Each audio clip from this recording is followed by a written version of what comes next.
Welcome to Sundays with Jane Eyre. This is episode 17, Between Our Spirits Stood.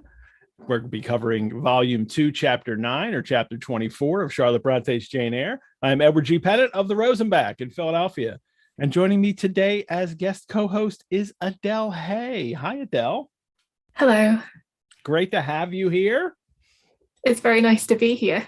Good. And we're going to be talking about this chapter today, and before then I'll ask you about your Anne Brontë book. And this is just so great to have another one of the Brontë Sarabande authors on here. So it was you and Clara Callahan and Sophie Franklin, right? Yeah. So it'll be great having you all on the show at different times.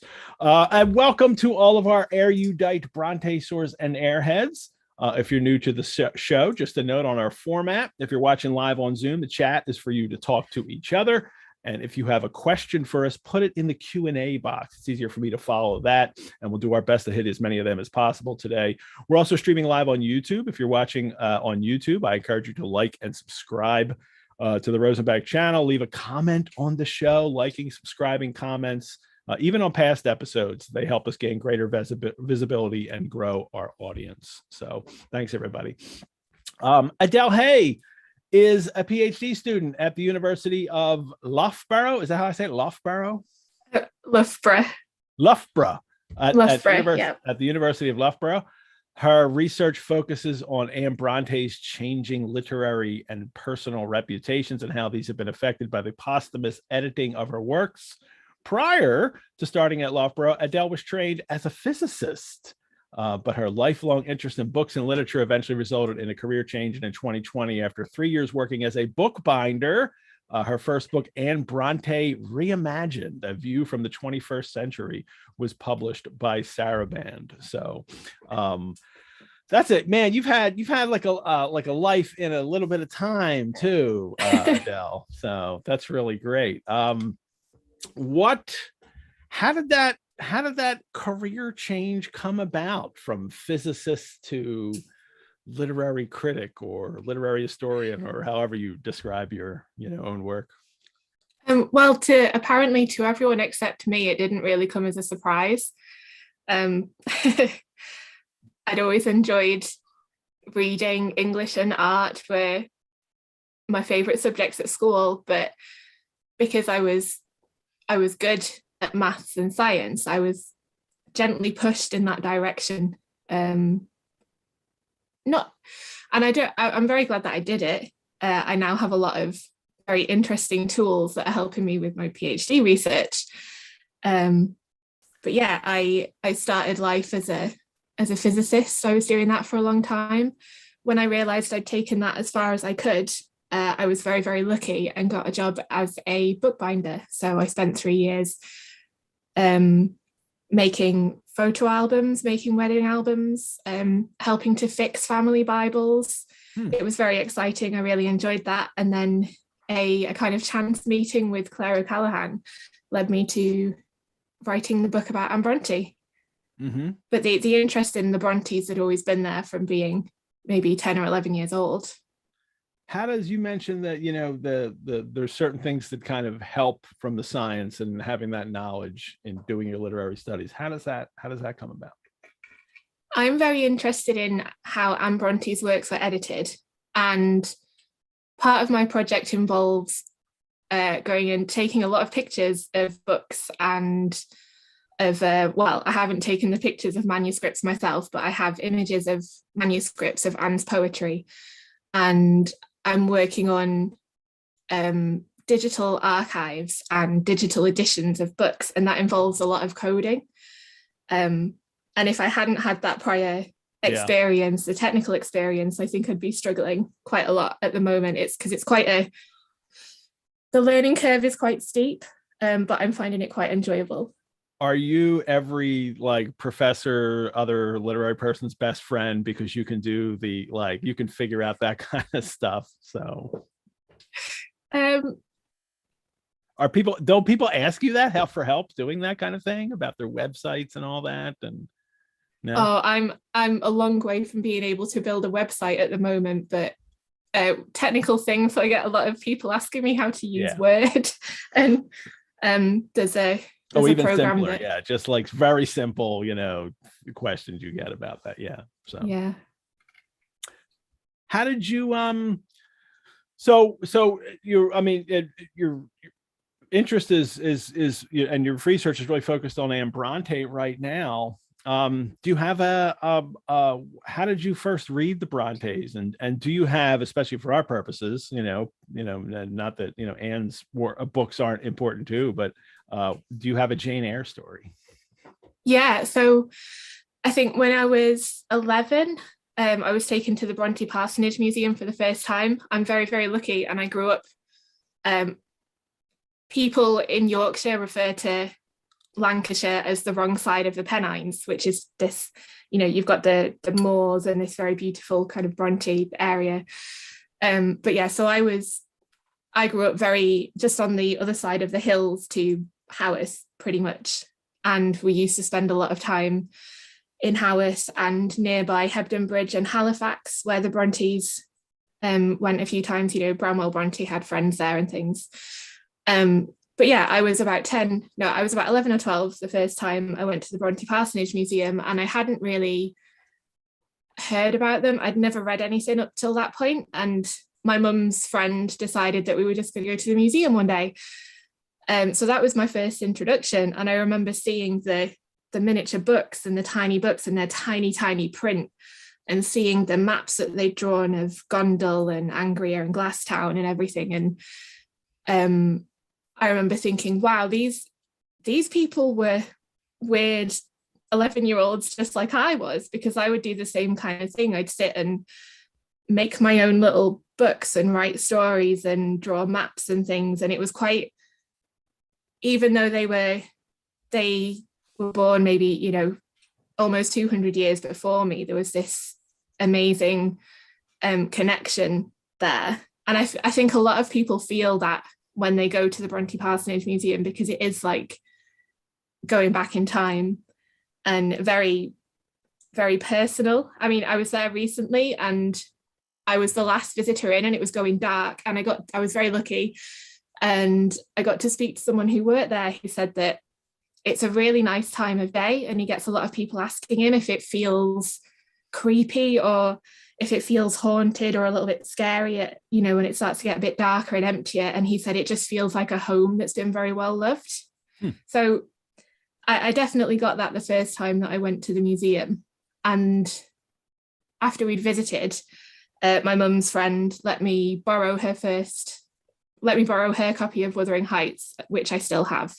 And I read that one first. And unfortunately, at the time, I was told by a lot. Which you still have, meaning you never returned it? Was it like you they kept it? I did try to give it back to her a few years ago, but she let me keep it because I bought her daughter a copy of Jane Eyre. There you go. So, good. Yeah. But unfortunately, at the time, everyone told me, don't read Anne Bronte's books. She's very boring. She's very religious. You won't enjoy it as much as Wuthering Heights and Jane Eyre, which I now know is a complete lie. Oh yeah, absolutely. Yeah. But my first introduction to Jane Eyre, one of my aunts has a very impressive library, and I used to spend a lot of time there during the summer. And when I was a young teenager, I picked up this really beautiful copy of Jane Eyre, like green leather binding, gilt edges, all that kind of stuff. It was very pretty. And I tried to read it, and I absolutely loved the first section where she's a young girl. I loved that so much, probably because I was only about 13 at the time. And then when it got to Jane as an adult, I lost interest. And it wasn't until I was much older that I tried to read it again and really enjoyed it.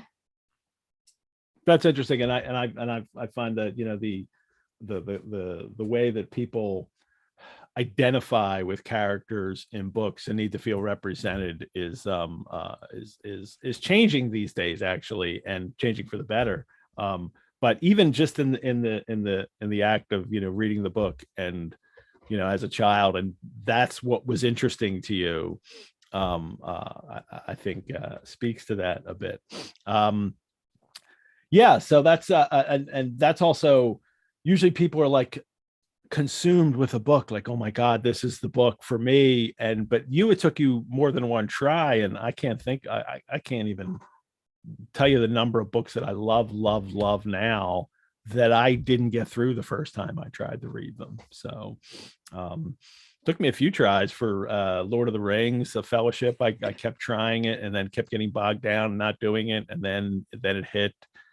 Moby Dick, I tried so many times in college, and then just after, thinking I should read this book and never finishing it. And now it's my favorite novel. So we change over time as we read, right? Yeah, definitely. But once I read it when I was older, I think I'd reached a point where I didn't have to identify with characters anymore, and I could enjoy the story for what it was. Mm-hmm. Yeah, good. And with Anne Brontë, I mean, I love both Agnes Grey and Tenant of Wildfell, and Tenant of Wildfell is easily, as great a novel as Wuthering Heights or Jane Eyre, in very different ways, of course. So yeah, maybe the kind of flip side, well, at least for Jane Eyre, like, no, this is what it's like when you get involved with one of these estate men. So this is how he's going to turn out. So excellent. Well, for Anne Brontë, how did you so you were told, you said you were told, like, or the idea was out there that her works aren't that great. How then did you go on to read them and then discover her works and then leading to your book? Well, I came to Anne Brontë quite late, and before I started writing the book. So having been to the parsonage aged about 11 years old, I became obsessed, probably more with the Brontës themselves and with their work at first. I read Wuthering Heights first, and then read Charlotte's works. And then I read a lot of biographies before I read any of Anne Bronte's work. So things like Juliet Barker's book on the Juliet Barker's book on the Brontës, and Samantha Ellis's book and things like that. I read Samantha Ellis's book. I read that after I'd read Anne Brontë, but it just kind of made me love Anne Brontë even more. And I remember reading Agnes Grey, The Tenant of Wildfell Hall for the first time, one after the other, and thinking I'd been sold a complete lie. How on earth does somebody write books like these and end up with the reputation that she is incredibly boring just because she's quite religious? And I remember reading both of those books and thinking, I don't feel like she's making many more biblical references and religious references than maybe Emily and Charlotte are. So why she has got this reputation as, the really religious one out of all three of them, because they all had a lot of things to say about religion in their own ways. They were all deeply religious, but Anne did have that reputation for being, she's the pious one, and I don't believe that's true either. So, and I don't, and reading the books as well, I started to think, well, it's not. I don't understand why being religious is a bad thing when a lot of other writers at the time would have been, and the other two Brontë sisters were as well. So that's what got me really interested even more in Anne, and I started reading a lot about her. And then I read Clara Callahan's book about Emily Brontë reappraised, and then the Charlotte Brontë revisited. And I'd never agreed more with what biographers had to say about the Brontës. And I remember thinking, God, I'd love to be able to write the book about Anne in this series. I wonder who's going to do it. Mm-hmm. And it turned out nobody was. So I went ahead and sent a proposal off to the publisher and said I would like to do for Anne what Claire and Sophie have done for Emily and Charlotte. I didn't realize it was I didn't know they were developed separately. I thought perhaps they had figured on we're going to have these three and then had gone out to find authors. But no, that's good on you. Everybody remember that. If you think a book should be written, don't wait for it to be written. Write it yourself. So yeah. And so tell us a little bit about, I mean, what is, I mean, reimagined. I understand that you wanted, that there were perceptions of Anne Brontë that you wanted to reassess and let people know. And so tell us a little more about that, and what people can expect when they get your book. So the three of them were written to coincide with the bicentenaries of the Brontës, and it was Anne Bronte's bicentenary in 2020. And the whole concept of the series was to look back at the Brontës from a modern perspective. So why do people still read them? What about them is still relevant? And there's a lot that's still relevant in the Tenant of Wildfell Hall, especially. One of the other things that I wanted to do was also put Anne's works in the context of the time that they were written in, to show just how radical a lot of her views were. So even though now a lot of people think of her as very religious and very, very pious, at the time that she was writing Tenant, reviewers were calling her blasphemous and saying that she was walking a dangerous line, and women have no place talking about theology the way that she was doing, and things like that. But with the book, I just wanted to, that there's a short chapter on her biography. I feel like a lot of biographers have come before me and done a lot of incredible work, and I wouldn't like to try and say I can do that better, because I can't. But what I wanted to do was just look back at her work from a contemporary viewpoint, contemporary to Anne, and also a modern viewpoint, and look at why people still read her, and why she still resonates with us. Yeah, and Tenant of Wildfell Hall, maybe, more than any of the Brontë books, you can argue has more contemporary resonance to it with the issues in it. I always found it interesting that, as brilliant as Lucasta Miller's Brontë myth book is, she very purposefully says in it, she's like, I'm not going to deal with Anne, because the Brontë myth up until then had really been about Charlotte and Emily. That's what people were always talking about with the Brontë myth and their lives. So Anne was just kind of like the younger, forgotten one. Oh yeah, she wrote a couple novels too, but that wasn't the one that she wasn't the one that really kind of helped shape the myth of the family. But no, is from her biography, she's right in there with all of them all the time, and has just as much to say about the things that they wrote about. I think there's a wonderful line in Lucasta Miller's book, I think it's in the introduction, where she does say she's not going to talk about Anne, because in a lot of other kind of Brontë mythology, Anne is just there to make up the three, and there's the whole thing about the three weird sisters, and the three wild women of the moors, and all those kind of wonderful, bizarre takes on them.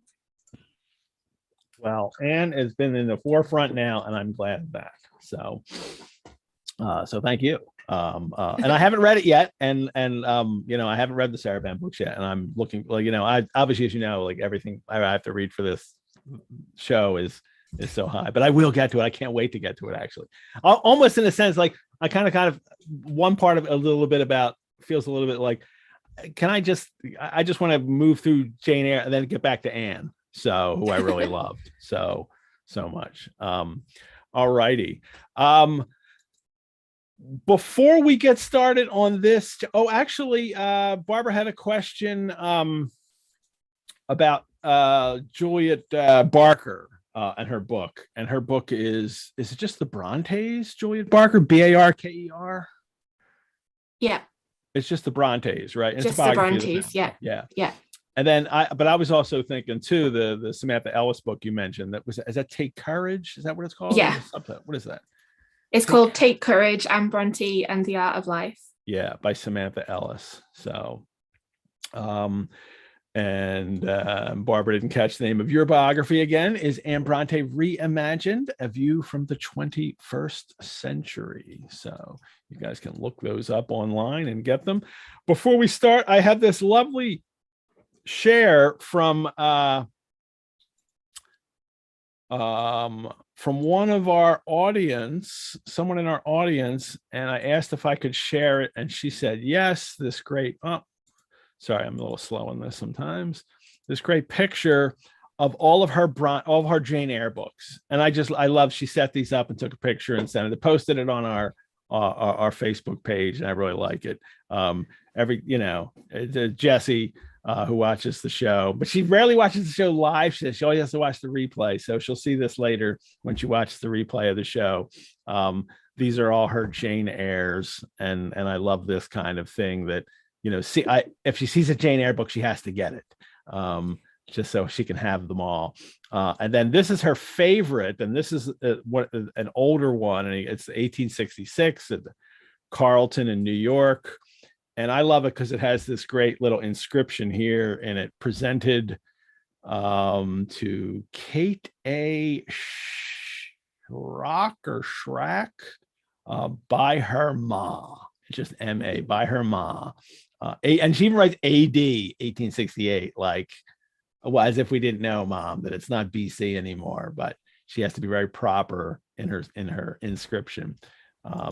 And here it is. And this is, and one of the reasons why this, and then here's her other favorite copy, the one that's which is my favorite copy because it's the one I use. The copy that you mark up like crazy tends to be the book that you go back to the most. I think that's the same copy as mine. This is one. It? Yeah, it is. I don't have that, but I love this, stack of Jane Eyres here. Yeah. So, you guys, I always ask people to show me your Jane Eyre, and I'm happy that some of you are even still posting pictures of them, which is nice. We also had a question that we only lightly touched on last week. And she is here today, somebody says. So thank you, Jessie, for sharing that. That's really great. We had a question last week that we were only able to touch on a little bit because it was just like I didn't hit it till the end, that it was kind of complicated, but I did want to bring it up this week, and it was from Catherine L. And she asked about nightingales in the last chapter. And if you remember, 3 times in the chapter when they're out in the garden, there's a nightingale mentioned, 3 different mentions. So that is something that clearly is in Bronte's mind, trying to call the reader's attention to this Brontë. Catherine's question was, I'm curious about Bronte's choice of repeating the presence of the nightingale song. It makes me think of the story of Procne and Philomela. Philomela was assaulted and lost her tongue, so she could not talk about it, and Procne is turned into a nightingale specifically by the gods. And I do know in some of the myths that changes a little bit. Sometimes Procne is the nightingale, and sometimes Philomela, and one's a nightingale, one's a swallow. So this kind of changes time. But Catherine also wrote, coupled with the constant comparison of Jane to a bird, the choice of a nightingale in particular in this scene strikes me as a warning signal. Are there any other symbolic meanings for the nightingale? So just as a preface to that, obviously the nightingale has always been important to, especially poets, but writers in general. I mean, you go back with the Homer and all these other classical, references. Throughout the Middle Ages, it's the nightingale song is linked with love, and it's the sound of love, and it's always inspirational. But the Romantic poets, especially in the late 18th and early 19th century, they seem to love. And I mean, of course, you have Keats's Ode to a Nightingale, and the meaning for the nightingale becomes much more complex, I think, with the Romantics. And Charlotte would have been aware of this, had been reading these poets and would have understood these things. Like Keats's Ode to the Nightingale, it's not just love. A nightingale is about death, mortality, inspiration. I mean, there's an awful lot there. But my first reaction was to go to where Charlotte would have read about the nightingale that we know about, and that's in Thomas Bewick's North America or British Birds, that we talked about way back in episode 2, because in the first chapter of the book, Jane gets the books from, and that's one of the books she gets and she's on the windowsill with, is this Bewick's Birds. And I want to show a picture, well, the pages from that. And here it is. This is the Nightingale in that book. So this is what, Charlotte definitely would have read about this. Universally esteemed for the excellence of its song, and is not remarkable for the variety or richness of its plumage. Wow, that's kind of interesting in the light of Jane Eyre, in how Jane is constantly plain and refers to herself as plain, plain, plain all the time. Yet she understands, and Rochester's come to understand now too, the kind of, rich beauty that, and deep and complex, part of her intellect and her personality, maybe a bit like the Nightingale. But as I move down here, we get to Bewick. Bewick then talks about I totally lost the page. Bewick then talks about, here it is. He gives a quote from Milton, of all people, to, really get us to know this bird. And this little passage here is from Il Penseroso, is it? Where's my notes here? It is. Well, first of all, Milton has a whole sonnet to a nightingale, in which one of the lines is, "Thou with fresh hopes the lover's heart dost fill." So Nightingale, very much about love. In Il Penseroso, we have this: "And the mute silence hissed along, lest Philomel will deign a song in her sweetest, saddest plight, soothing the rugged brow of night, while Cynthia checks her dragon yoke gently o'er the accustomed oak.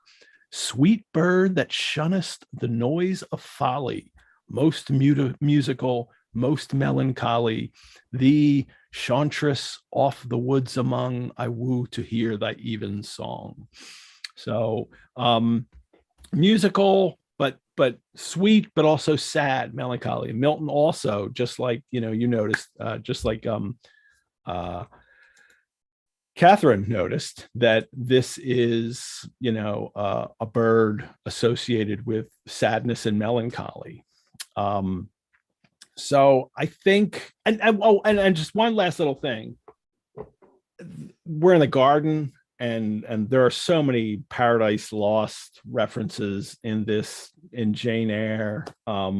At this moment, the chapter we're talking about today, we get the downright Eve, as Rochester calls her. So we get another Adam and Eve, but that's all over here too. So I kind of think that if you were to really explore Milton and him with nightingales, you might be more along the lines of perhaps what Charlotte was thinking of when she writes about the Nightingale.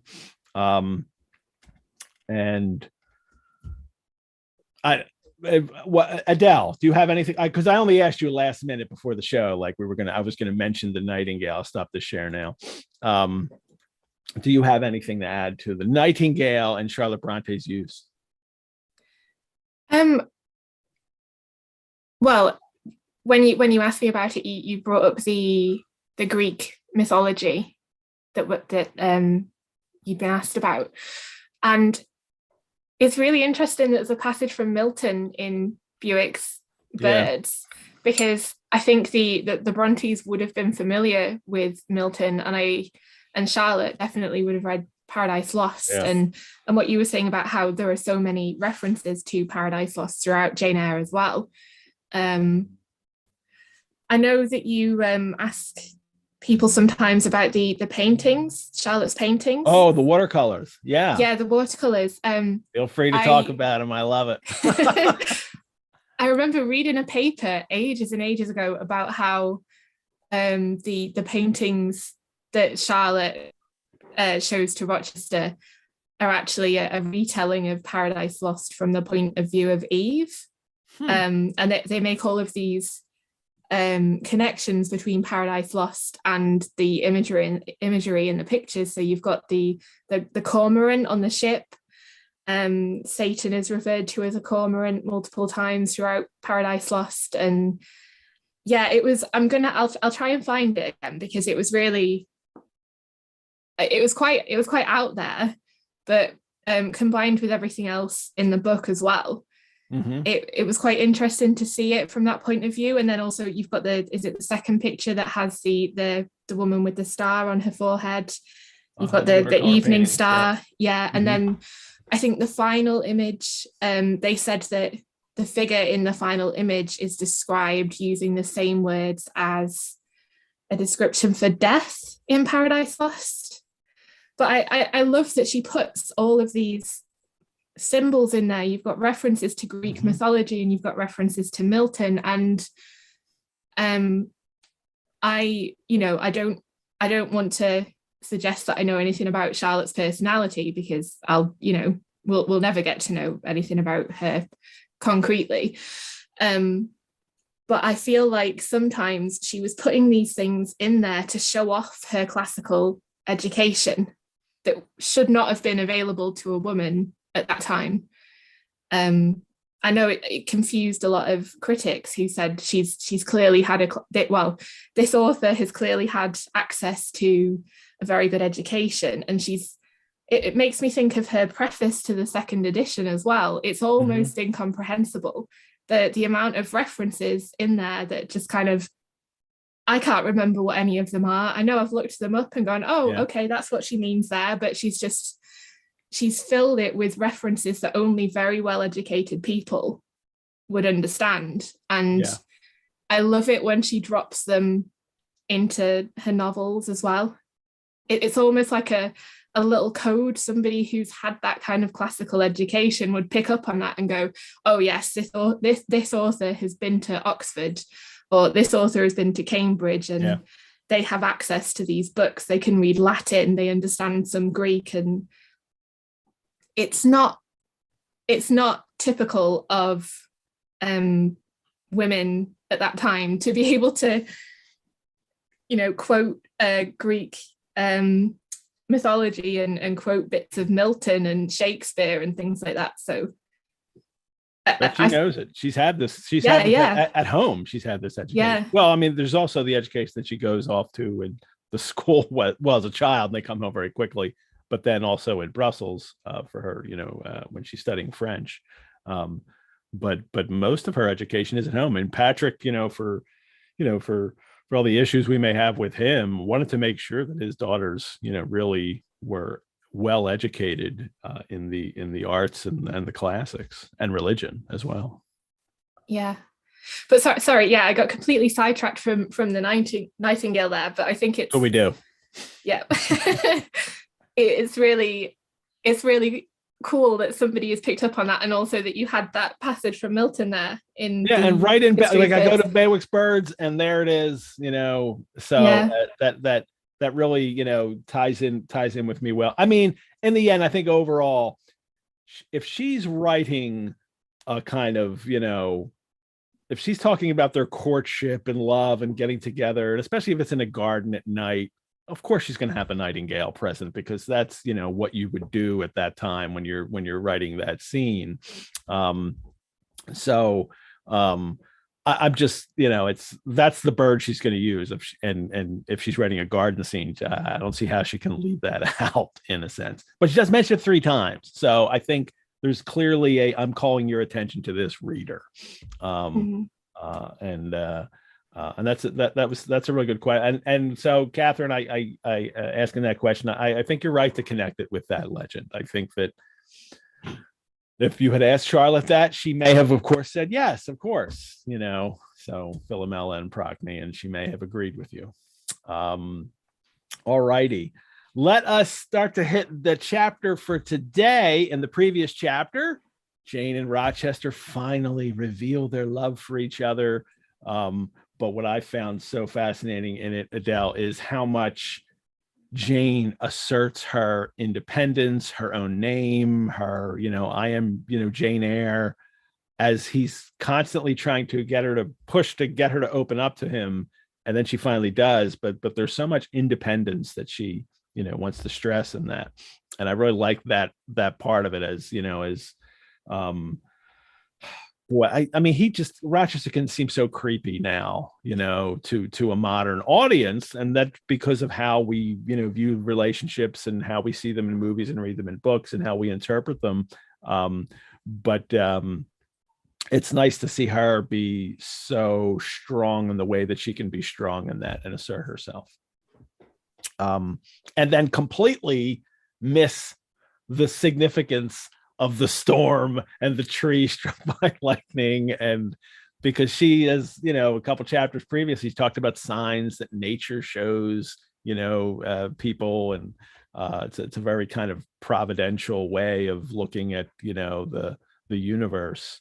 And she doesn't notice all of that going on. So, all righty. Anything about that last chapter that you want to add before we hit this? The chapter before this one. when they first, the proposal and everything. I was just gonna pick up like you did on the horse chestnut tree being destroyed in the storm. It just gets one sentence at the end of the chapter. It's very ominous, and then we go into this bizarre, I think you described it as a rom-com section of the book. But a weird one, but like the worst rom-com ever. So yeah, but I really love their dynamic in this chapter. I mean, as creepy as Rochester is, like you were just saying, she's very much, she doesn't give in at any point. She knows he's trying to manipulate her, but she gets her own way every time he tries to force something on her that she doesn't want. And she's saying in her own way, this is not how you treated me before. Mm-hmm. Why is this? Where has this change come from? I don't like it. Let's go back to normal when you'd call me a witch and a pest. And let's get back to that dynamic. Yeah, I mean, that's how this starts right away. But even before that, she wakes up in this, as I rose and dressed, I thought over what had happened and wondered if it were a dream. That is this even, I could not be certain of the reality till I had seen Mr. Rochester again and heard him renew his words of love and promise, that this is, it's all surreal for her, this whole way that everything has happened. And she's also no longer plain. Arranging my hair, right? I looked at my face in the glass and felt it was no longer plain. I was sure I might lift my face to his now. That she's so, joyously happy that she can see the transformation in herself. And Rochester comments on it as well, doesn't he? He sees her in the morning and he's like, is this my Jane? She looks pretty, she looks happy. Yep. I think I saw someone in the chat earlier say, do we ever actually see Jane laugh during the course of the novel? And I think this might be it's a question we've had we've dealt with her, because Rochester asks her that, like, do you ever laugh? And then we don't get much of that in this, but clearly, she is on the verge of laughter if she's not, but she's certainly smiling here. Well, first she sees Mrs. Fairfax, and Mrs. Fairfax is obviously quiet and cool because she saw them kissing in the hallway late at night. Oh my gosh, what Mrs. Fairfax might think is going on here. And Jane's so worried, but she can't tell her because it's Rochester's job. And then when she comes in for Rochester, it is this, I gladly advanced, and it was not merely a cold word now or even a shake of the hand that I received, but an embrace and a kiss. And then it seemed natural. It seemed genial to be so well loved, so caressed by him. So right away, everything is different in their relationship. And he has these, he goes through the string of these kind of diminutive names for her: my pale little elf, my mustard seed, little sunny faced girl, which get a little tiresome. But I love this detail here too about he describes her radiant hazel eyes. And Jane says then in parentheses, do you have that there? What Jane says in parentheses? Read that. Yeah. She doesn't tell him. She's telling us this, right? Yeah. I had green eyes, reader, but you must excuse the mistake. For him, they were new-dyed, I suppose. Yeah. Very self-deprecating. Mm-hmm. Like she's got to make excuses for his attraction to her. Yes. But also, and also calling attention to, he sees things differently now too. Like she is she's so different to him that he can't even see her eye color, in a sense, that they are new dyed. But her response, just like in the last chapter, when she's always asserting her identity or whatever, she says, "It is Jane Eyre, sir." So like, you can call me mustard seed and elf and all this stuff. And she's always reminding him that I'm Jane Eyre. Even though you can't even tell what color my eyes are, I'm Jane Eyre.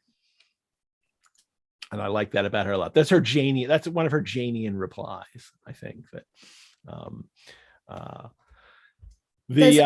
all the way through this chapter, she's kind of asserting herself. She does repeat that a lot. Yep. And I'm trying to find a bit where I've underlined where he's asking, he's going through all this again, and she says, I am myself. Yeah. And it's quite funny as well. It's the next thing he says to her. He's talking about changing her name. You're going to be Jane Rochester, Mrs. Rochester. Well, she says, I'll be Jane Rochester. And he says, yes, Mrs. Rochester, young Mrs. Rochester, Fairfax Rochester's girl bride. He's like, he's like that guy at, I think SNL had a skit on this with Rob Schneider, that guy at the copying machine. And when people come in, do you know this? When he's like, hey, Jim, Jimbo, Jimmy Jam, Jimster, like there's kind of people who can't just call you by your name. They have to have like a string of other names, Jane, Janet, Elf Girl, Javiano, he's got to keep doing that, but it's also a way of him to kind of connect with her. And, but she rejects that, like that's, no, I'm Jane Eyre. So, that's her response. Oh, but not yet. Oh yeah, I shouldn't say that. So like, because that really happens later in this chapter that I want to hit on, but her response here is, human beings never enjoy complete happiness in the world. I was not born for a different destiny to the rest of my species. To imagine such a lot befalling me is a fairy tale, a daydream. So it is a bit of a rejection. She's like, I'm not the fairy tale story here. She wants to be careful about that. She's been burned, all through life, with thinking that. He wants to give her jewels, so this is turning into a fairy tale or a rom-com. If it's rom-com, it's Pretty Woman right here, right? It's Richard Gere wanting to like give her all this fancy clothes and stuff. And he wants to give her jewels, but she completely rejects them. That's, and then she has this great line, don't address me as if I were a beauty. I am your plain Quakerish governess. And as he's trying to know, you're beautiful, delicate and aerial, puny and insignificant, you mean, she says, you are dreaming, this is, and then they go into all this kind of banter back and forth that they're doing here, which is like the courtship. But in the 19th century, you already have to say you're going to get married before you can do the courtship. Now you do the courtship first, so it's reversed here, but this is when they get to do all this stuff, and she's got all these Janian replies to him as he's trying to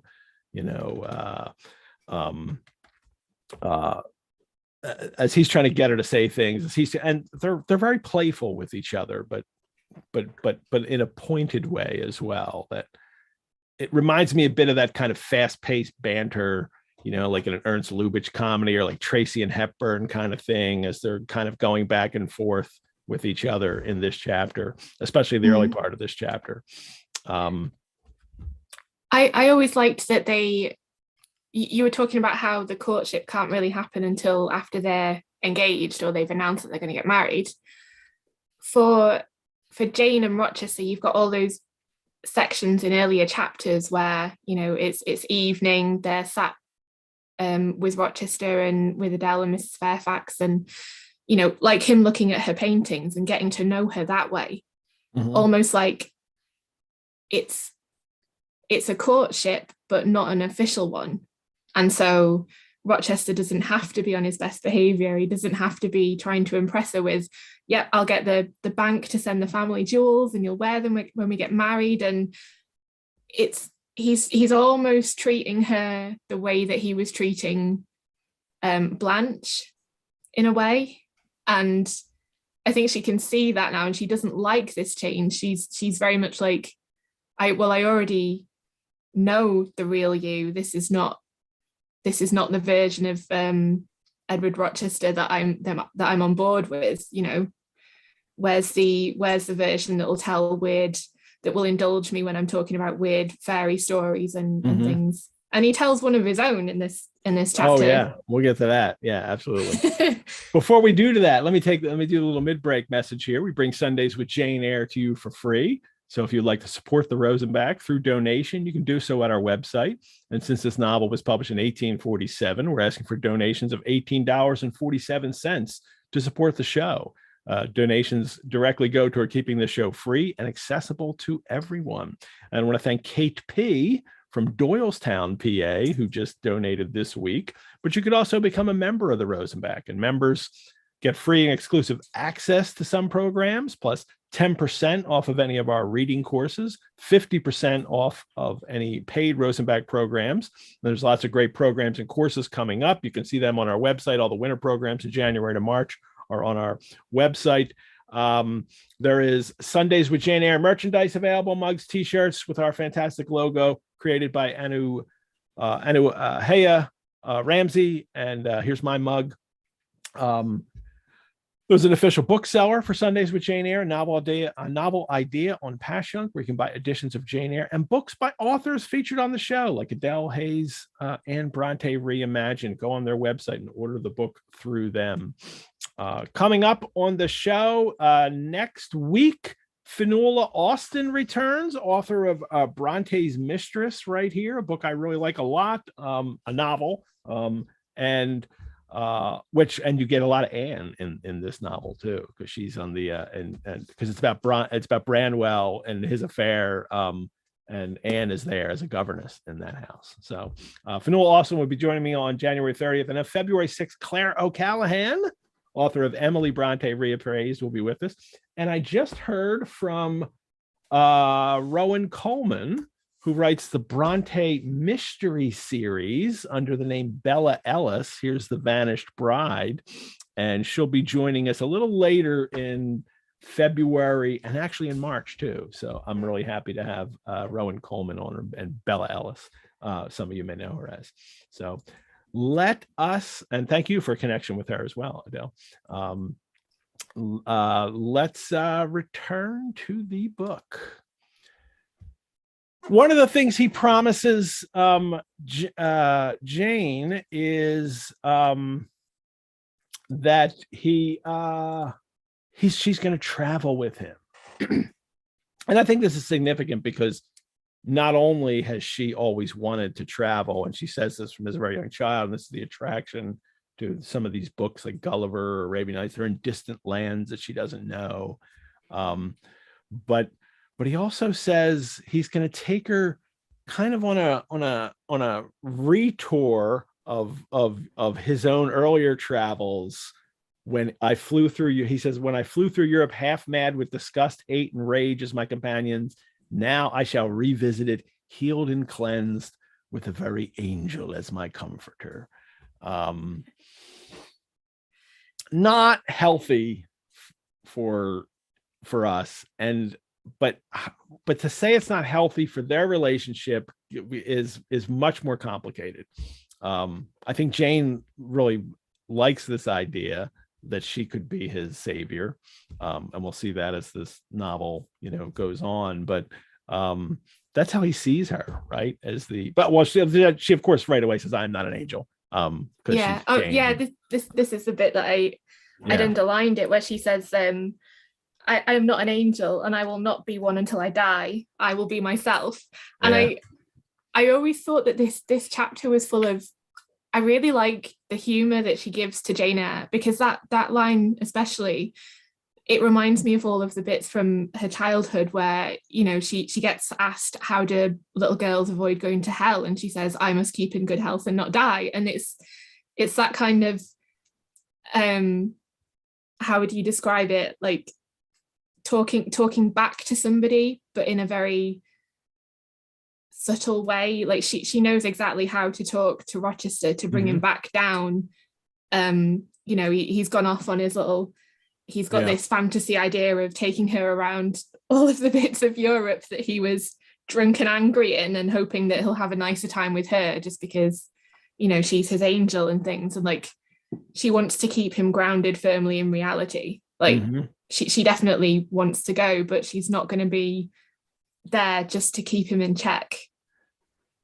And she really lays it on this kind of idea of the, like, I understand what relationships are like by this little speech she gives about how once they're married, he will turn cool, then he'll be capricious and then stern. And, you know, when you get well used to me, you will perhaps like me again. Like me, I say, not love me. And this whole little speech of her, this very much reminds me of like an old romantic banter. This is this is like a Hepburn Tracy film right here, with Hepburn to, oh, you're not gonna love me, and as they go on, and then he has to argue with that, and and then we get into this this word comes up here. Well, first he says, Jane, you please me and you master me.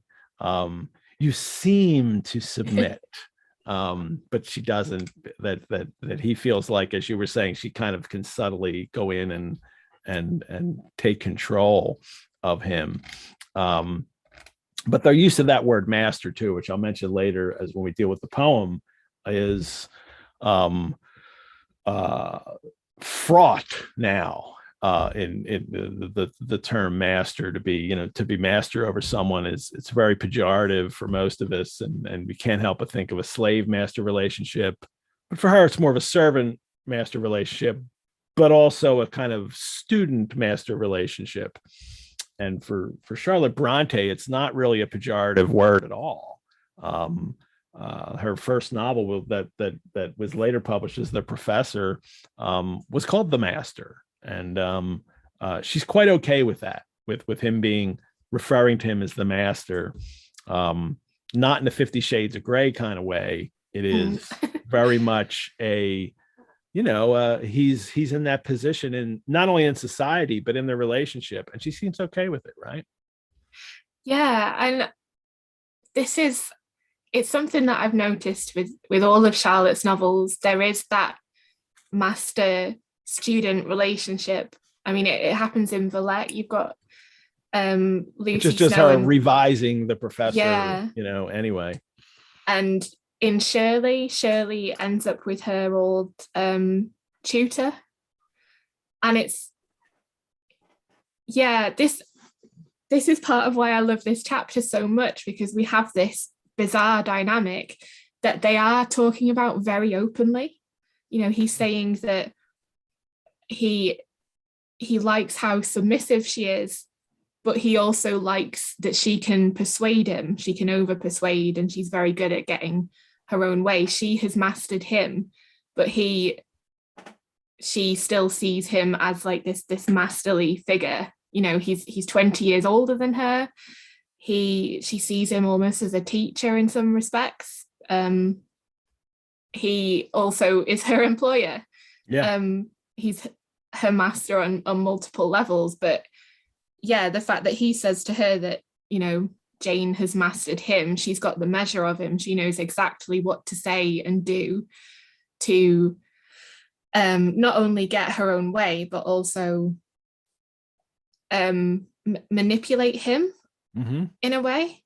And I say that knowing that manipulate is kind of a loaded word when it comes to talking about Jane Eyre, because Rochester himself is incredibly manipulative. You know, all of his tricks and trying to make her jealous with Blanche Ingram and dressing up as a fortune teller, and just he goes to extremes, whereas hers is much more, I see what you're doing and I'm not going to rise to it, and that I know that's going to infuriate you, and I'll get my own way. And it's but the fact that they talk about it so openly as well. I think you were talking about, you know, healthy and unhealthy relationships before. Rochester is an interesting character and also quite creepy, but here he's, whenever Jane is correcting him and saying, I don't want the jewels brought from the bank, I would prefer to remain in my plain dresses for now. This is where I feel comfortable, and this is where you know that I feel comfortable. They're having a very open discussion about it, and he's not expecting her to change in any way. He's very much, you know,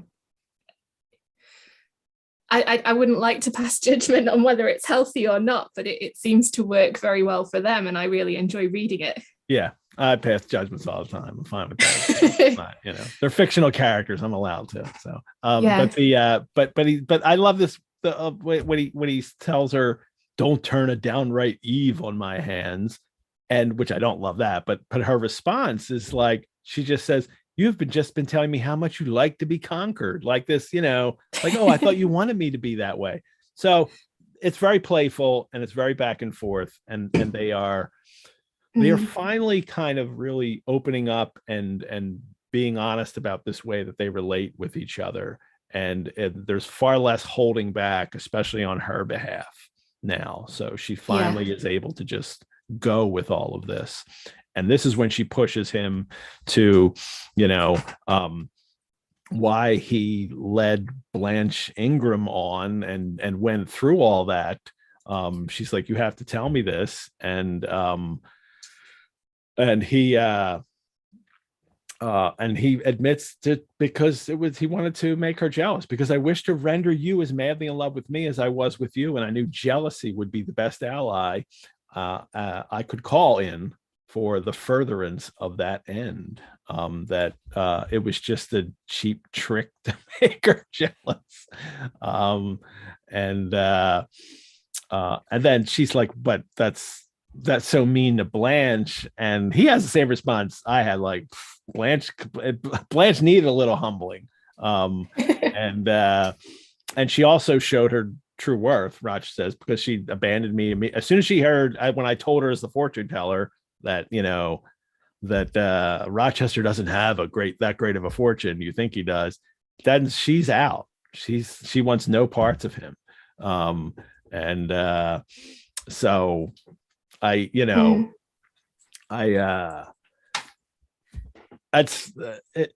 she doesn't, and Jane's okay with this.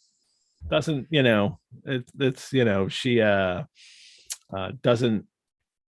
doesn't find anything too wrong in this either. I don't think. Does she? No. There's oh, she says, I'm afraid your principles on some points are eccentric. So yeah. And he has a great reply. My principles were never trained. They may have grown a little awry for want of attention, which is, you know, I'm deflecting, you know, my issues here, but he does it in a humorous way. When you told me that it was going to be this chapter, I went back and read it again, and I got quite excited about it because I've actually seen part of the Jane Eyre, the fair copy manuscript. It was on display in the British Library, and it was very exciting. It was the first time I'd been in the British Library, because I'd only been to London a handful of times at that point, and I wasn't expecting to see it there. And I was just presented with this, you know, this fair copy manuscript, and it was open on a page from this chapter where Rochester is asking Jane if she is jealous, or if she was jealous of Blanche. And during this whole chapter, you know, Jane talks about her appearance to herself, or during the whole book, you know, she talks about how plain she is. In this, at the beginning of this chapter, she did talk about how she felt like she looked quite nice, but I don't think at any point she mentions any of these kind of insecurities to Rochester. And the page that it was open on, this manuscript, there was a huge section that had been crossed out.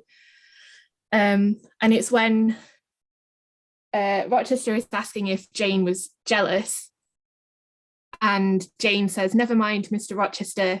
It is in no way interesting to you to know that. And then in the book, in the the final copy, it then jumps to, answer me truly once more, do you think Miss Ingram will not suffer from your dishonest coquetry? And there's a whole paragraph that's been crossed out where Jane starts talking about her physical appearance. So when she says, never mind, Mr. Rochester, it's no way interesting to you to know that. And yet, to be candid in my turn, I was, not only then, but am still pricked in one point. Compared with her, physically speaking, I am nothing. And Mr. Rochester says to Jane, not much in the matter of bulk and might, but you will be. At least I will graciously,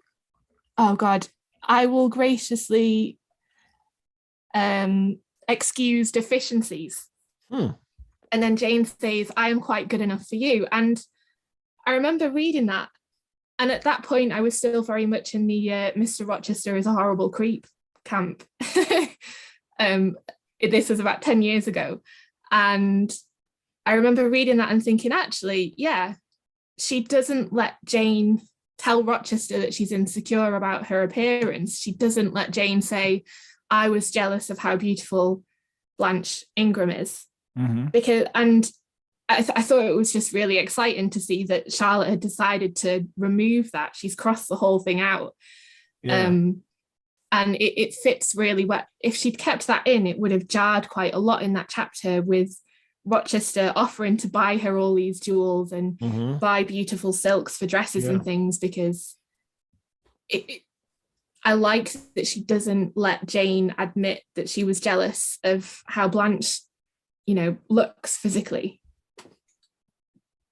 Yeah, she's a real strapper, he always says to her. So, a real strapper, big and buxom, and, she's ready to have all his children. That's what Blanche looks like to him. So that healthy, big, healthy woman for the 19th century, skinny women aren't seen as, little skinny women aren't seen as attractive in the 19th century. That is interesting that that's cut out too. And that his kind of, acknowledging that he that, but it's also, I think when you read, he's acknowledging that she is small and not like her, but also she will be. Is that kind of how he yeah, he says, not much in the matter of bulk and might, but you will be. Yeah. At least I will graciously excuse deficiencies. Yeah. You ain't a beauty, but you're all right, as Bruce said in Thunder Road. So, which is an extraordinarily romantic line, actually. It's like, I've recognized who you are. I know what you look like. I'm talking about the Bruce song. And that's okay, because I'm still completely in love with you and I want you to run away with me. They've gone through this a lot, right? Like, I'm ugly. Can you make me not ugly, Jane? Can you use your magic to make me not ugly? And she's like, nah, can't do that. That's one thing. One thing actually about I don't know if you've seen the adaptation with Mia Wasikowska, and the scene where they're calling each other ugly, or you're not handsome. It just doesn't work in that adaptation. I know, because they're so beautiful. So that's the Fassbender one. Yeah. So like, you're both too damn good looking. That frequently happens in adaptations. So I also feel like adaptations miss out a lot of this banter that they have with each other that's very funny and very entertaining, and it to their detriment, really, because you end up with Rochester, who is this very kind of two-dimensional brooding romantic figure, and you don't get that image of Jane as she's much more autonomous in the book. She's much more in control of what's going on. Yeah, we had yes, and we had a question here, because it's something I skipped over and I probably shouldn't have. This kind of anti-Semitic comment that Jane makes here early on. Lynn asked the question, what is Bronte's issue with Jews? My sense is that it is both theological and the common prejudice at the time. And it's a little earlier when he says, she's saying what he's going to be, and she's kind of making jokes about him being this kind of King Ahasuerus. What do I want with half your estate? Do you think I am a Jew usurer seeking good investment in land? I would much rather have all your confidence. You will not exclude me from your confidence if you admit me to your heart. Yeah, that kind of nasty comment she makes is very much akin to, you know, prejudice at the time that she's obviously, you know, in line with. Well, I don't know if it's Charlotte Brontë. It's necessarily, it's hard to tell. She's really a character, but it's certainly in there in the text. But I had never thought of the kind of attitude that Charlotte might have towards Jews as it relates to religion.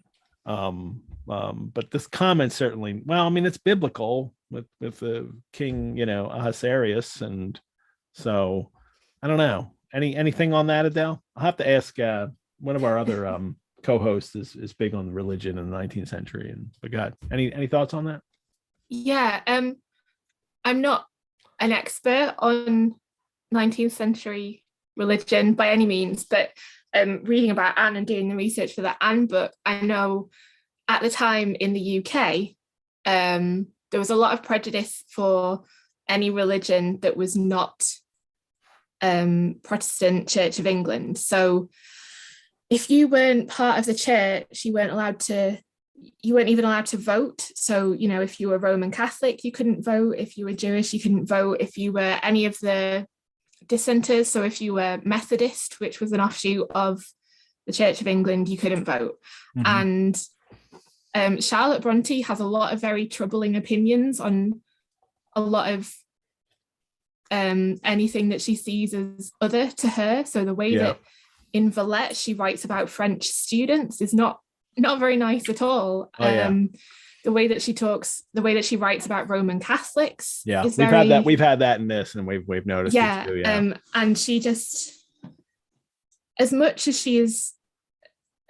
she kind of struggled with her own religion, there was this almost what's the word?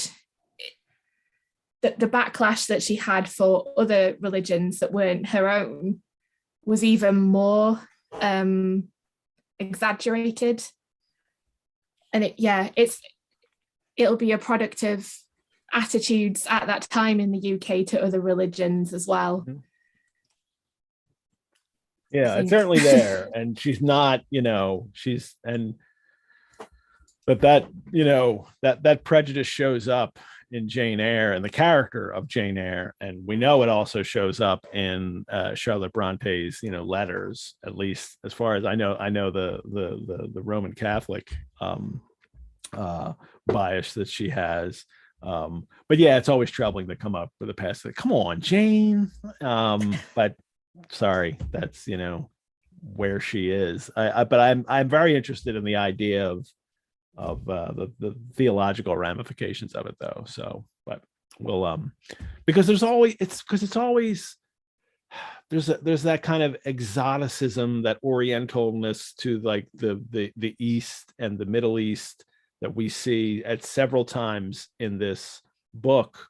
Rochester's dressing up and the biblical characters, but it's that kind of exotic look at people, and maybe that's the difference in that would be the difference in someone like Charlotte Bronte's mind, that there's that appeal to those scenes and histories and those peoples in the Bible, but when it comes to talking about the religion and where you should go, it's a different thing.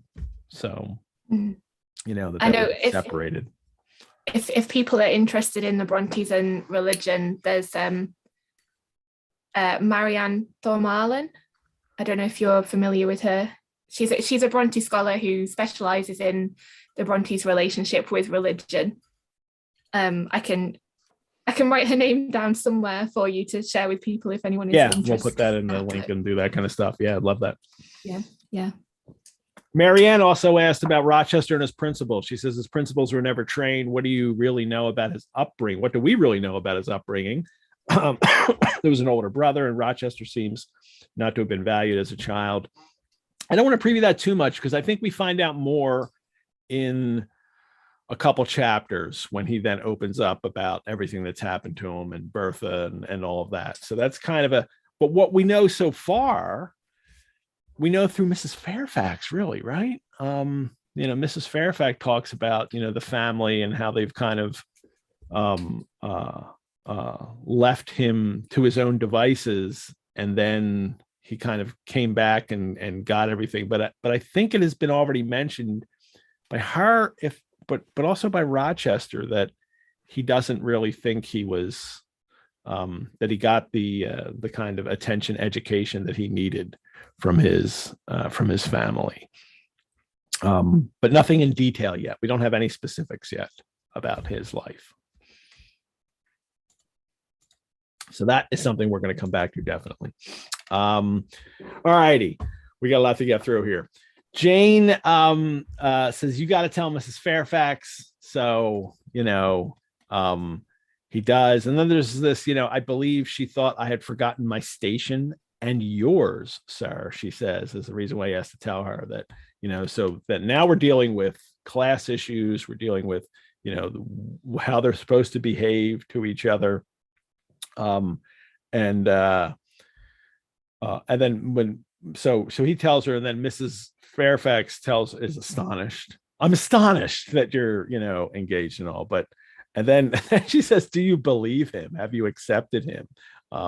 Which is, a bit insulting to Jane, obviously, and Jane acknowledges as much, but Mrs. Fairfax also has the same reaction to all this. She says, like this, am I dreaming, when she first goes in? Like, am I surely I've been dreaming, like hearing Rochester tell her all this stuff, that this is not the usual. This is not what is usual in life, that this is a strange thing for the governess to come and raise her class by marrying the owner of the estate.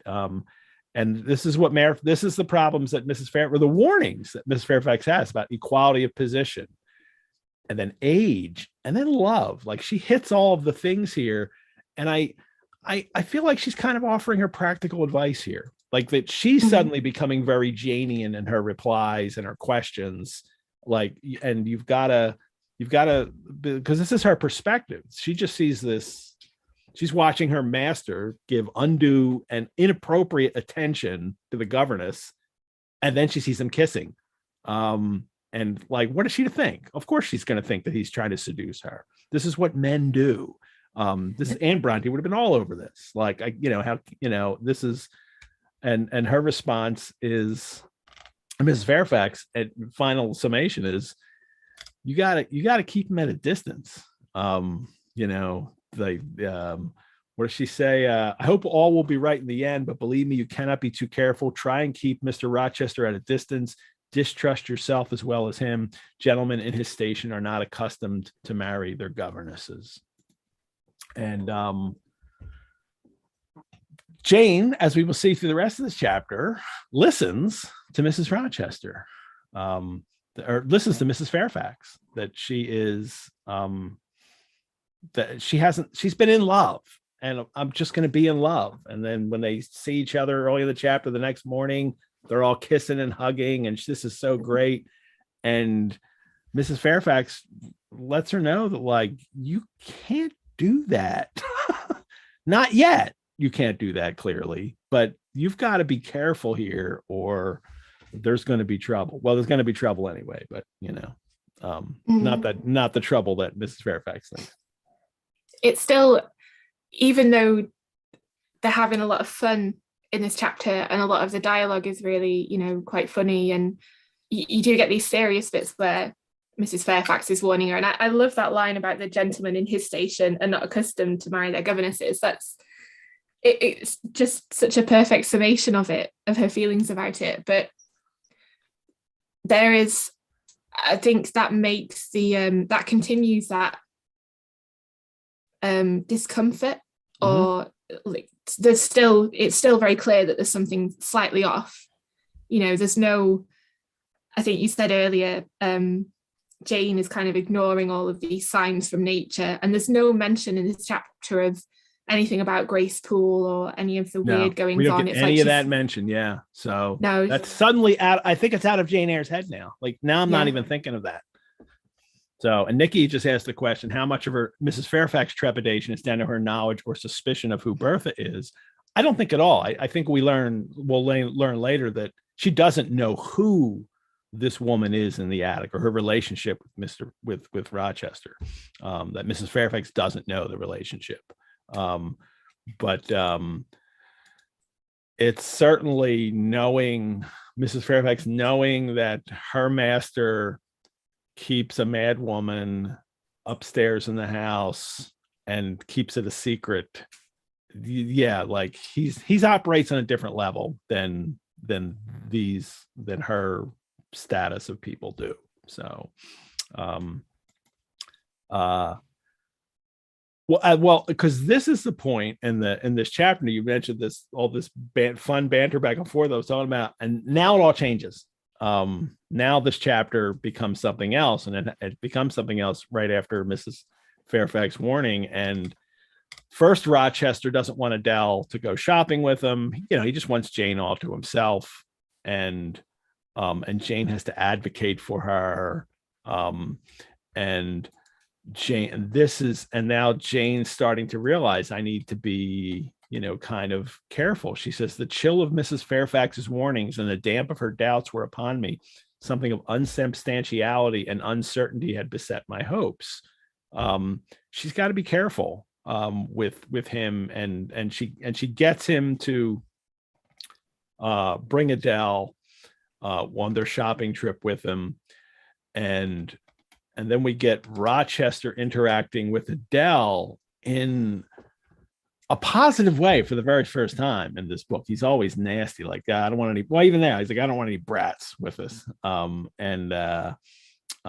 here he sits and he starts telling her stories. He's talking about taking Mademoiselle Jane to the moon with him, or they'll live in a cave, and then he tells the story, and it's a fairy story. Like he's telling her a fairy tale of when Jane came back home from when she'd gone to Gateshead, and when she came back home, and late one evening, about a fortnight since, in this field, he's sitting writing he says, I began to write about a misfortune that befell me long ago, and a wish I had for happy days to come. If people remember, when Jane first comes upon him on the return, he's sitting on the stile writing. And now we found out what he's writing. He's writing about what has happened to him in the past and how he's hoping it'll change. It's in effect, because I'm going to ask Jane to marry me, hopefully. And then it was a fairy. This is Jane. He's calling Jane, and come from Elfland. Its errand was to make me happy. And said I should like to go to the moon, but I can't fly. I don't have any wings. And she gives me a talisman that will remove all difficulties. And she held out a pretty gold ring. The ring, Adele, is in my breeches pocket under the disguise of a sovereign, but I mean soon to change it to a ring again.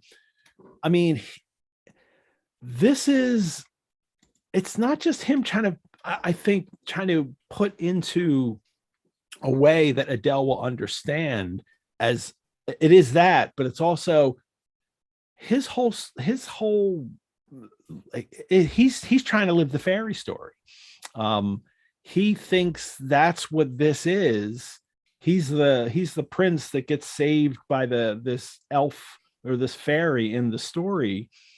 And Jane's reaction is she tells Adele in French, which I'm not going to butcher, but she says, oh, he's just a liar. And then she says, there's no fairy stories. There are no fairy stories, like no Virginia, there's no Santa Claus, Adele. So stop believing. Like, whoa, easy, Jane. Let the kid have her fairy stories. But isn't it Adele who calls him a liar and says there's no fairies? And she on her part, oh, you're right. Yeah. Mademoiselle is a fairy, he said. And then she on her part said he was a liar, un vrai menteur. And then, she made no account, whatever, of there's no fair. Oh, no, you're right. Yeah, no, it's totally all her. Thank you for correcting me on that. I think she's doing it in that very kind of practical, in a very Janeian way. In a very Janeian way, I think. Everyone else is acting like Jane in this chapter except Jane. Yeah. And but this is all a reminder too that this is their relationship. It's not Cinderella. That we're not in a fairy story, but Rochester thinks there is, right? Like it is, Jane is the fairy princess who would transform him, like Jane Eyre's he wants to, and he's the beast. Yeah, he wants to take her to the moon and keep her for himself. Yeah. And it's all very, well, you've already got one wife locked up. How many more hiding places have you got for them? And I think I saw someone in the chat referring to him as Bluebeard, and it does, it ties in nicely with the whole, he's telling a fairy story about taking Jane and putting her on the moon, so only he has access to her. Yeah. And he's very, very possessive in this. It's like he's scared of her disappearing. Not to make excuses for him at all, because it's very odd to say that you want to take someone to the moon and keep them there just for yourself. But yeah, he's very possessive.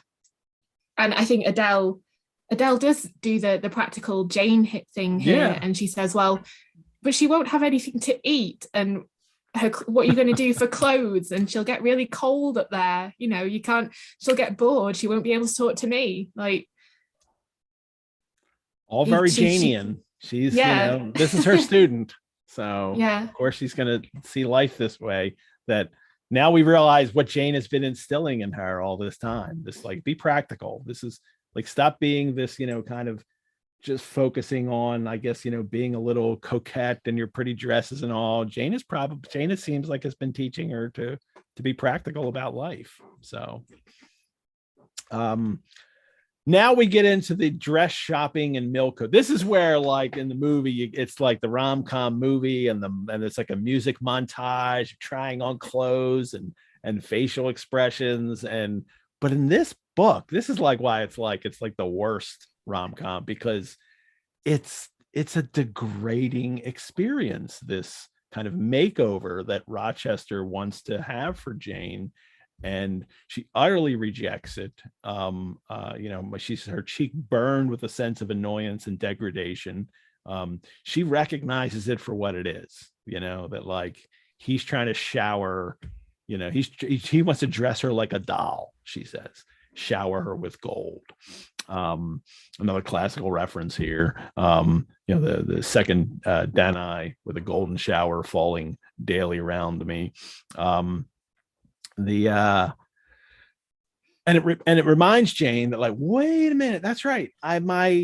Again, another thing, it's been out of her head. The fact that there was a letter from her uncle, John Eyre, that she could not only have family, but access to, that she would have his, inherit his fortune. And she realizes now, I could be independent. I don't have to just be dependent on getting Rochester's fortune. It's a relief to her to remember that she has access to that, and she could be financially independent.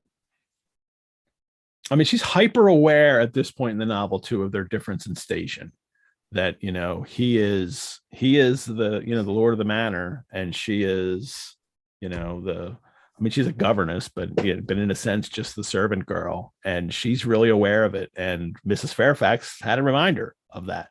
Jane got carried away with her emotions and how the love that she felt for him, and Mrs. Fairfax trying to pull her back to earth. And, normally, I don't know, or today you would think, well, just enjoy it. But in the world that they live in, this is very sound advice, I think.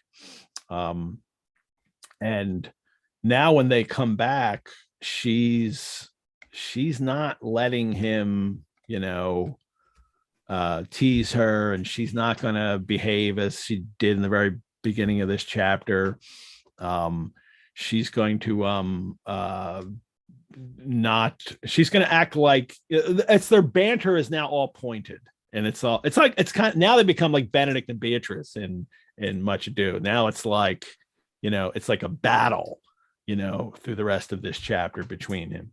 And she even reminds him of Adele's mother. Like, yeah, didn't you buy Celine Burns all this nice stuff and set her up well? And with the what she's saying is, am I your, am I the prostitute you're going to keep in a house? Your mistress that you're just paying for? And he's not.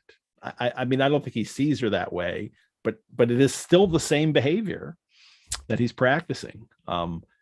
Rochester still has to learn.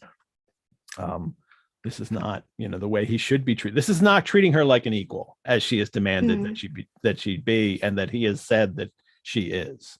And now she's just going to earn my board and lodging and 30 pounds a year and be the governess until we're married. And go on as usual for another month, she says. And she's telling him this in the carriage ride home. And then he says, this is troubling. He says, when once I have fairly seized you, and to have and to hold, I'll just, figuratively speaking, he says, attach you to a chain like this, touching his watch guard. Yes, wee bonny thing, I'll wear you in my bosom, lest my jewel I should tine. Nice little Robert Burns connection there. I like that little Robert Burns poem quote. But that is, now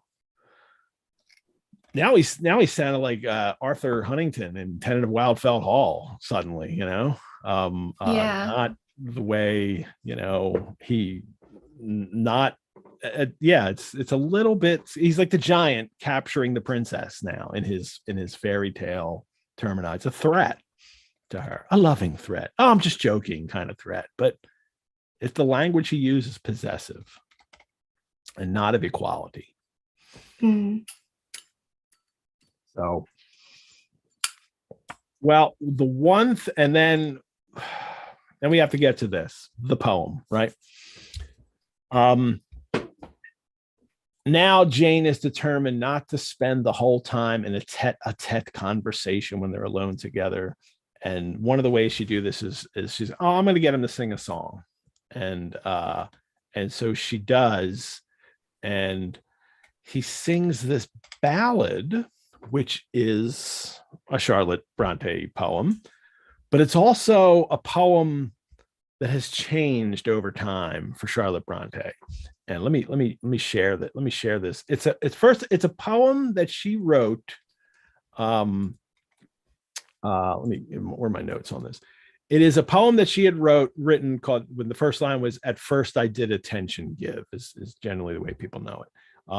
And then she had written it, I think, in 1845 or something like that. There's a manuscript copy of it. And then she takes that poem and she revises it and changes it and lengthens it. Like, it's like triple the length, but she takes that poem and adds all this extra stuff and puts it in the first novel that she writes, The Professor, which is then rejected by the publishers.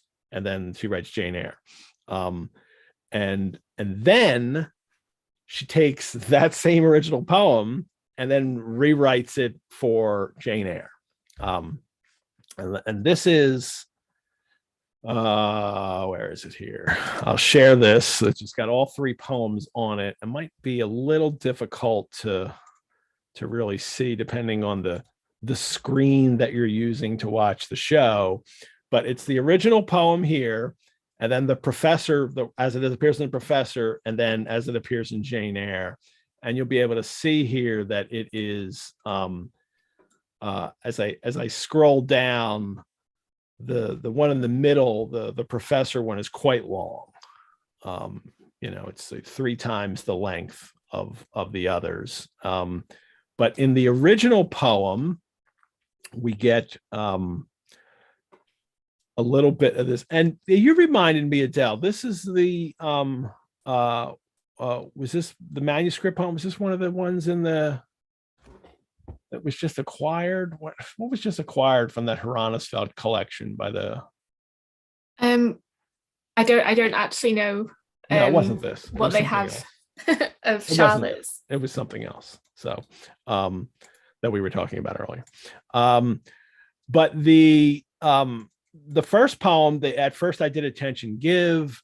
It's this love poem. And his frown I failed not to forgive, his smile a boon to deem, that she's, that him, and Jane has said things like this already. And I think in the last chapter, he smiles on me and I'm, it's a gift. His coming was my hope each day, his parting was my pain. And then at the end of the original poem, they are, a rival comes along for her, and for her lover, and her lover is with the rival at the end of the poem. And they're kind of, it ends with, I don't get my love. When Charlotte rewrites it for the professor, the poem is really about, it's William in the novel is falling in love. He's the professor, the teacher. He's fallen in love with Frances, his student. And it's very much about them in the poem, and it's Frances singing in the song. So it's still it's her point of view, the female lover's point of view. And she's falling for her teacher, and then she becomes ill, and then his love and attention helps heal her. And so the poem becomes about, they have to separate, and there's also, it really seems like Charlotte Bronte's writing about her love for Monsieur Heger, her teacher in Brussels, and how she has to leave him. And if people don't know, then she wrote very pleading letters to him, and she wanted to be with him. Of course, he was married, and it was she didn't care. I don't care. I'll come live with you guys anyway. But the poem in this, interestingly enough, in this professor poem, I'll scroll down here some, is, where is it first mentioned? Right here. Jane, till tomorrow you are free from tedious tasks and rule. And I think it's very fascinating that this professor poem, the young separated, the young lover in it is also named Jane. And there's even some lines. Why will they part us, Jane? Were you not happy in my cares? And did I not faithful prove? Will others to my darling bear as true as deep a love? Well, now when Charlotte's got to put it in Jane Eyre, she can't have her name Jane, because that'll seem really weird if Rochester's singing it and she's named Jane then. But in the new version, they are separated lovers. It starts with they're in love. Her coming was my hope each day, her parting was my pain. This could be, and as Rochester singing this now, I dreamed it would be nameless bliss, as I loved to be, and to this object did I press as blind eagerly. Well, there's an ironic, I'm blind in love. That'll come back at the end of the novel, the significance of that. But then he has this line, for might and right and woe and wrath between our spirits stood. And that's what I titled this episode here for this chapter, Between Our Spirits Stood, because I think there's still so much in between them, right? And they're like that there's still a lot of issues. And for Rochester singing the song, it's like the world is against us, and it's because you're married, and and he's not being honest about that. But it's also their station in life, and he recognizes this as he's singing this song. But now the poem ends with a wedding promise. My love has placed her little hand. This is in the text in Jane Eyre in this chapter. My love has placed her little hand with noble faith in mine, and vowed that wedlock's sacred band our nature shall entwine. My love has sworn with sealing kiss with me to live, to die. I have at last my nameless bliss, as I loved am I. Very nice.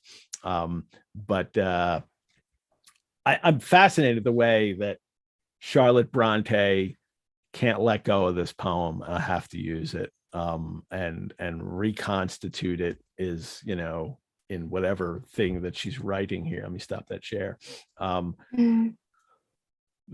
That it's an important, the idea of this poem seems very important to her, as what's going on about these lovers getting together and somebody trying to separate them but in the final version of it for this novel, she has it end with this: they're going to be together, they're going to be married.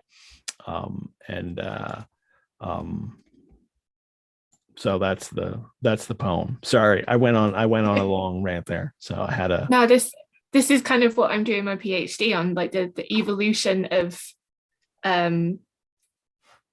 things from like manuscript to fair copy to published version to then how it was edited after it was published. And that I find this kind of stuff really fascinating, the fact that she has reused it. And I've written a bit in my book about how it's a slippery slope when you start to read the Brontes novels as autobiographical. I mean, it's very tempting because, especially in the cases of Emily and Anne, because they didn't leave a lot behind, but there are some bits where you can kind of see that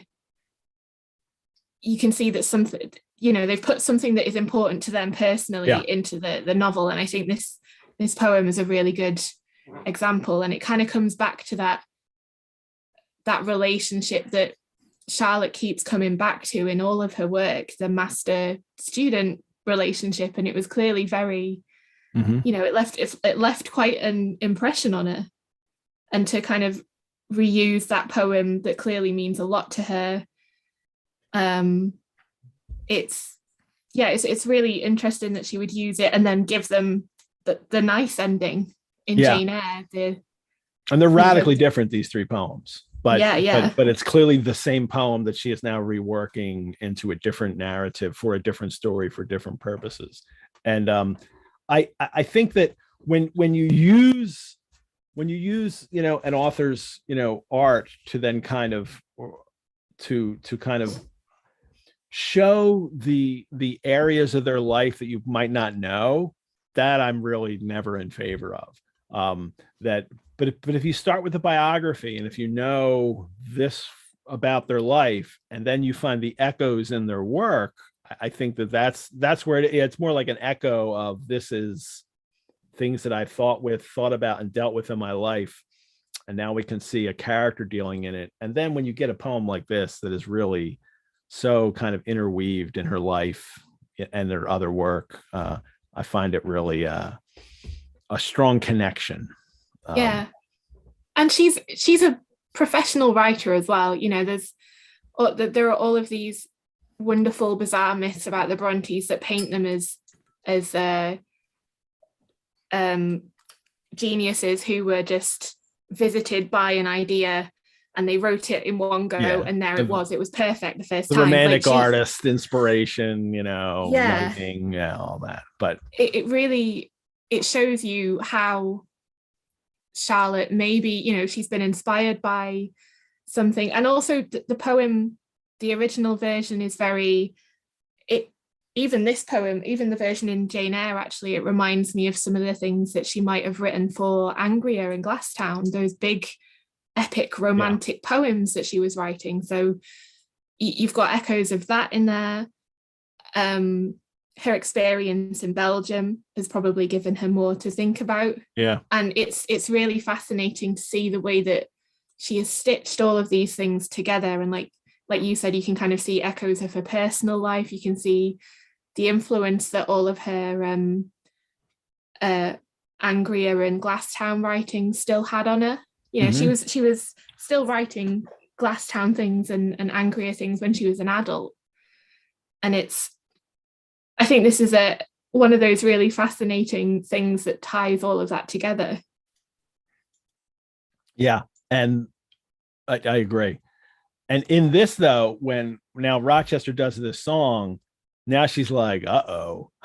Because now this just kind of inflames his passions. He rose and came towards me. I saw his face all kindled, his full falcon eye flashing. And she's like, all right, settle down. Whom was he going to marry now? He gives her this romantic song, and then the thing that she picks up on is, I didn't say I was going to die with you. That's going a bit far. I love that. That's exactly that.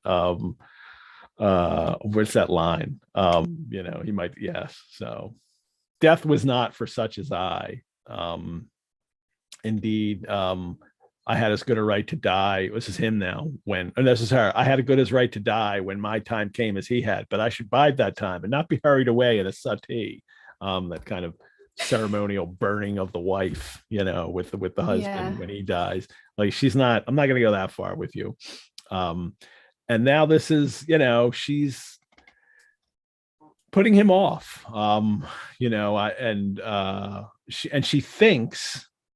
She says, very good. You may fume and fidget as you please, but this is the best plan to pursue with you. This kind of holding him off at arm's length. And then she says, I'll keep you from the edge of the gulf too, which is by denying him her affection. Like I'm not going to let you tip over into just doing away with whatever, anything you need to do in life. I'm going to keep you, on the straight and narrow. And then the system thus entered on, I pursued during the whole season of probation and with the best successes. That this is the way she's going to keep him in check while they're waiting to be married. And now she says, even Mrs. Fairfax, I saw, approved me. Her anxiety on my account vanished. Therefore, I was certain I did well. That, that it was, she acknowledges that it was Mrs. Fairfax that kind of got her to think about this and that she needs to do this. And this ends with, but it ends on love though, right? Well, read the last paragraph of this chapter. You want to read that? Yeah.